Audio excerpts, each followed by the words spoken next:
Estude.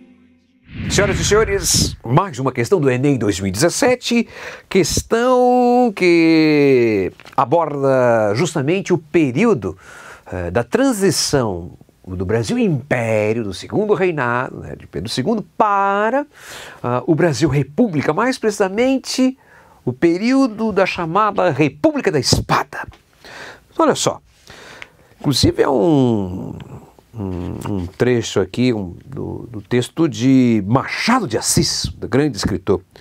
Olha só, vamos atentar aqui para o ano deste texto, né? Lembrando que Machado de Assis, além de grande escritor, também, né, era um grande cronista, publicava suas crônicas, escrevia suas crônicas nos jornais da época, no caso aqui no Gazeta de Notícias, lá do Rio de Janeiro. O ano 1892, lembrando, a proclamação da República foi em 15 de novembro de 1889, portanto, estamos aqui no início do período republicano, né, da chamada República da Espada, proclamada por Marechal Deodoro da Fonseca. Olha só, diz Machado de Assis: o Instituto Popular, de acordo com o exame da razão, fez da figura do alferes Xavier, lembra dele?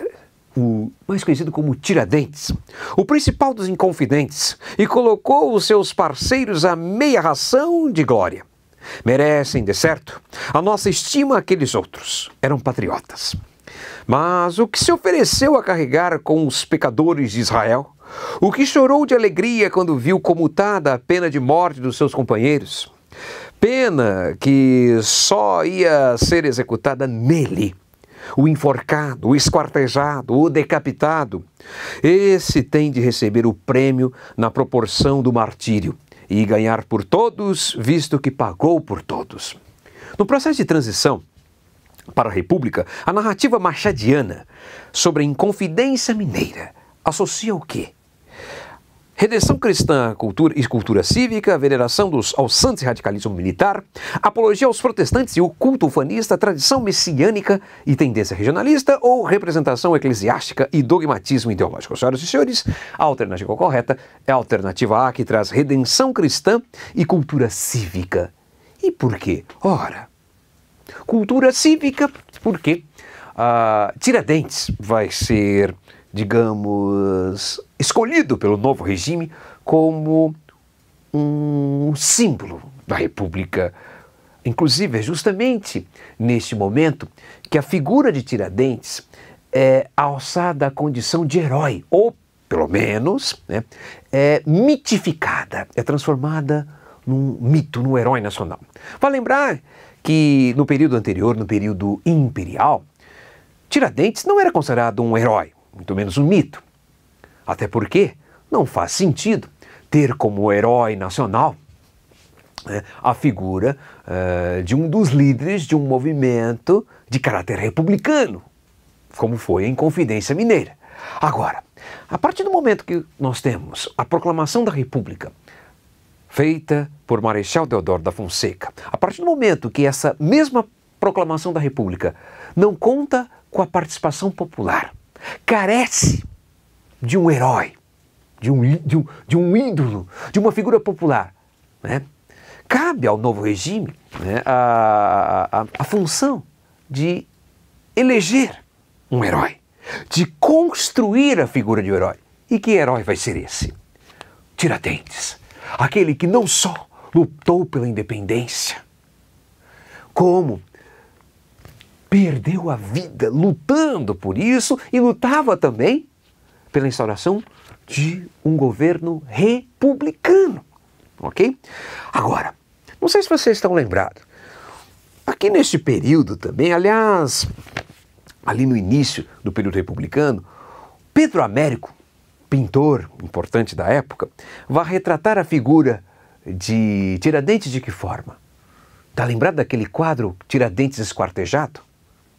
Naquele quadro, o Pedro Américo, o mesmo do Grito, do Ipiranga, da Independência, o quadro, né, o Tiradentes esquartejado, você, ao analisar aquele quadro, você repara que Tiradentes tem uma figura sofrida, uma figura que nos remete à imagem de Jesus Cristo, que deu a vida para salvar os homens.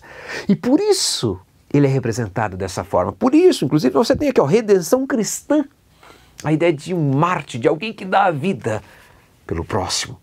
E no caso, por uma causa.